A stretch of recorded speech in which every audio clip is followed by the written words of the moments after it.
வணக்கம் நண்பர்களே, எல்லாரும் நல்லா இருக்கீங்களா? இன்னைக்கு நம்ம பார்க்க போகிற ஒரு ரெசிபி கேரளாவில் ஸ்பெஷலாக ஒரு மீன் பீரான்னு சொல்லுவாங்க. அது வந்து ஒரு மீன் பொரியல் மாதிரி இருக்கும். அது இன்னைக்கு நம்மளுக்காக செய்து காட்ட போகிறது என்னோட நாத்தனாரும் அவங்களோட பொண்ணும் தான். ஸோ ரொம்ப ரொம்ப சிம்பிளாக இருக்கும். சிம்பிளாக இருந்தாலும் ரொம்ப டேஸ்ட்டாக இருக்கும். எப்படின்னு பார்க்கலாம் வாங்க. முதல்ல வந்து இன்னைக்கு மத்தி மீன் எடுத்திருக்காங்க. கேரளானாலே மத்தி மீன் ரொம்ப ரொம்ப ஃபேமஸ். ஸோ அந்த மத்தி மீன் தான் எடுத்திருக்காங்க. மத்திக்கு பதிலாக நம்ம வந்து கவலை மீன், நெத்திலி மீன், அந்த மாதிரி சின்ன சின்ன மீனுங்கள்லாம் எடுத்துக்கலாம்.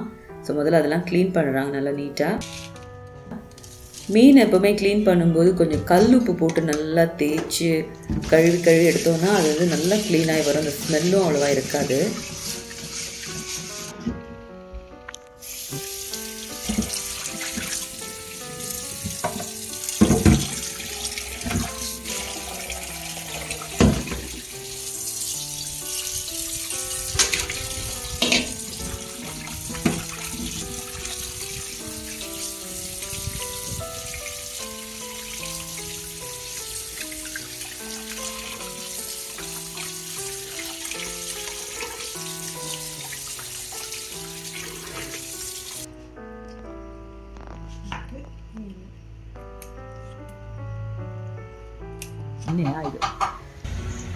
ശരിക്കൊരു കാട് മാതിരി ഉണ്ട് അല്ലേ?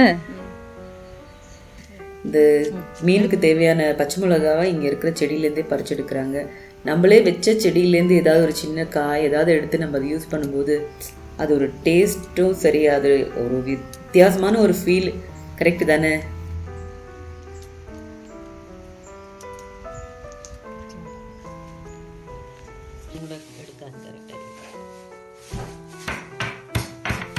இதுக்கு இப்போ தேவையான பொருட்கள்லாம் என்னென்னு பார்த்தீங்கன்னா, கொஞ்சம் சின்ன வெங்காயம், நம்ம இப்போ பறித்த அந்த பச்சை மிளகா, கொஞ்சமாக இஞ்சி, அப்புறம் கருவேப்பிலை. இது எல்லாத்தையுமே வந்து தனித்தனியாக அந்த கல் வச்சு லைட்டாக இடித்து எடுத்துக்கிறோம்.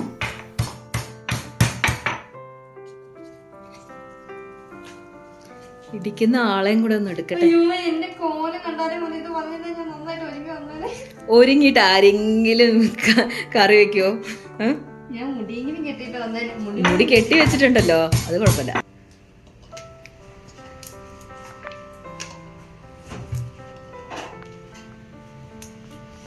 പച്ചമുളക് ക്യാമറ മുന്നേ ഞാൻ പിന്നെ അല്ലേ എന്റെ കണ്ണ്.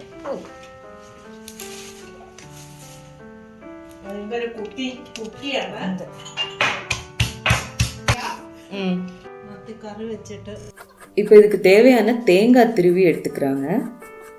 தேங்காய் திருவினதோட கொஞ்சமாக மஞ்சள் பொடி, அப்புறம் ஒரு 2 பச்சை மிளகா ஜஸ்ட் அதில் வச்சு, அது வந்து ரொம்ப மைய அரைக்கூடாது, ஜஸ்ட் அப்படி பல்ஸில் ஒரு 2 தடவை வச்சு எடுத்துடணும், அவ்வளோதான்.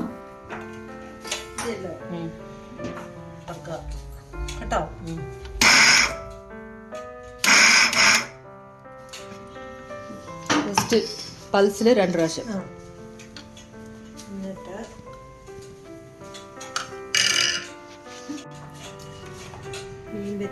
இப்போ அந்த இடிச்சது தேங்காய் எல்லாத்தையும் சேர்த்து போட்டு நல்லா மிக்ஸ் பண்ணுறாங்க. தேவையான அளவுக்கு உப்பையும் சேர்த்துக்கணும். மிளகு, பச்சை மிளகு ചതച്ച്, ഉള്ളിയും ചതച്ച്, പിന്നെ ഇഞ്ചിയും ചതച്ച് ഇടുക. കരിവേപ്പില കുറച്ചിടുക. ഇപ്പം ഇഞ്ചി മതിയോ? അത്രയും ഇച്ചിരി ഇഞ്ചി കൂടെ ഇട്ടാൽ എല്ലാം കൂടെ മിക്സ് ചെയ്യണം. ഉപ്പിട്ടോ? ഇല്ല ഇല്ല.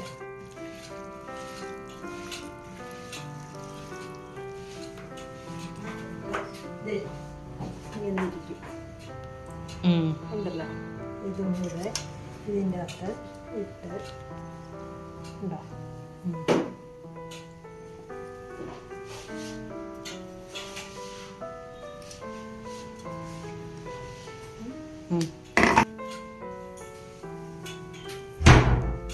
കുറച്ചിടുക. കഴിഞ്ഞിട്ട് ആവശ്യത്തിന്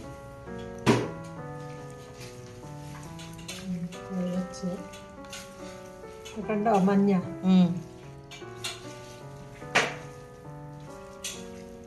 ചില മിക്സിയിൽ ഒന്ന് ഇങ്ങനെ ചുമ്മാ ഒന്ന് കറക്കിയാൽ മതി. இப்போ இது எல்லாத்தையும் ஒன்றா அந்த மீனில் போட்டு நல்லா மிக்ஸ் பண்ணி அப்படி சேர்த்து விடணும். அது வந்து பொத்தி வைக்கிறது அப்படின்னு சொல்லுவாங்க. நம்ம பொத்தி வச்ச மல்லிகை மொட்டு மாதிரி. இதில் வந்து இந்த மீன் வேகிறதுக்கு தேவையான அளவுக்கு கொஞ்சமாக தண்ணியும் சேர்த்துருக்காங்க. அதோட இதுக்கு ஸ்பெஷலாக டேஸ்ட்டு சேர்க்குற ஒரு ஐட்டம் வந்து புளின்னு நம்ம சாம்பார்லாம் யூஸ் பண்ணுவோம்ல, அந்த புளி இல்லை, கேரளாவில் சொல்லுவாங்கள்ல கொடம்புளின்னு கேள்விப்பட்டிருப்பீங்களான்னு தெரியல. இங்கிலீஷில் ஐ திங்க் கார்சினியா கம்பூஜியா அந்த மாதிரி இது ஒரு பேர் தான் அதுக்கு வரும்.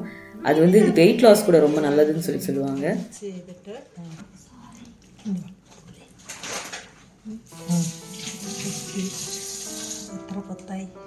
രണ്ട് പൊത്തായി അടുപ്പിൽ വെക്കാം. இப்போ இதை ஒரு மூடி போட்டு அடுப்பில் வச்சிடலாம். ஃபஸ்ட்டு வந்து ஃபுல் ஃப்ளேமில் தான் இருக்குது. கொஞ்சம் கொதி வந்தோடனே சிம்மில் வச்சுட்டு கொஞ்சமாக அதை வந்து அப்படியே வேக வச்சு எடுக்கணும். அந்த தண்ணியெல்லாம் நல்லா வற்றணும். അത് വേറെ എന്തൊക്കെ വെക്കാം? ചാള, നെത്തോലി, അങ്ങനത്തെ ചെറിയ ചെറിയ മീനുകൾ. ചെറിയ മീനുകളെല്ലാം நடுவில் ஓப்பன் பண்ணி அதை வந்து அப்படியே லைட்டாக குலுக்கி விட்டுக்கலாம்.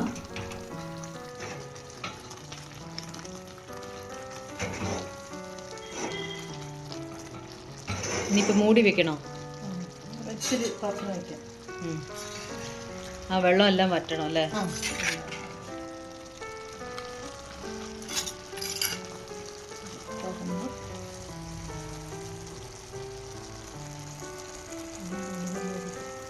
இப்போ பார்த்தீங்கன்னா மீனில் இருந்த தண்ணிலாம் கரெக்டாக வற்றி மீனும் நல்லா வெந்து அந்த பொரியல் மாதிரி வந்திருக்கு.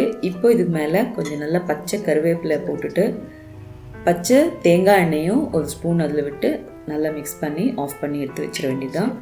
சூடு சாதத்தோடு சாப்பிட ரொம்ப ரொம்ப டேஸ்ட்டாக இருக்கும். இன்றைக்கி நான் இந்த மீன் பீரை, அப்புறம் மீன் ஃப்ரை பண்ணது, சூடு சாதம், நம்ம தக்காளி ரசம் வச்சு சூப்பராக சாப்பிட போகிறேன். ஸோ நீங்களும் இந்த ரெசிப்பியை கண்டிப்பாக ட்ரை பண்ணி பாருங்கள். பண்ணிவிட்டு எப்படி இருந்துச்சுன்னு கண்டிப்பாக வந்து கமெண்ட்டும் சொல்லணும், மறக்கக்கூடாது. அப்புறம் இந்த வீடியோ உங்களுக்கு பிடிச்சிருந்ததுன்னா லைக் பண்ணுங்கள், ஷேர் பண்ணுங்கள். அதோடு யாராவது இன்னும் சப்ஸ்கிரைப் பண்ணாமல் இருக்கீங்கன்னா ப்ளீஸ் சப்ஸ்கிரைபும் பண்ணிவிட்டு பக்கத்தில் இருக்க அந்த பெல் ஐக்கனில் கருப்பாக இருக்கும் பார்த்தீங்களா, அதை ஒரு கிளிக் பண்ணிவிடுங்க. ஸோ அப்போ என்னோடய எல்லா வீடியோவும் உங்களுக்கு வரும். நீங்கள் பார்க்குறது மட்டும் இல்லாமல் உங்கள் ஃப்ரெண்ட்ஸ் அண்ட் ரிலேட்டிவ்ஸில் யாருக்காவது இந்த மாதிரியான வீடியோஸ் தான் பார்க்க இன்ட்ரெஸ்ட் இருக்கவங்கன்னா கண்டிப்பாக அவங்களுக்கும் இதை வந்து சப்ஸ்கிரைப் பண்ண சொல்லுங்கள். ஓகேவா? ஸோ நம்ம அடுத்த வீடியோவில் சந்திக்கிற வரைக்கும் டாடா பாய்.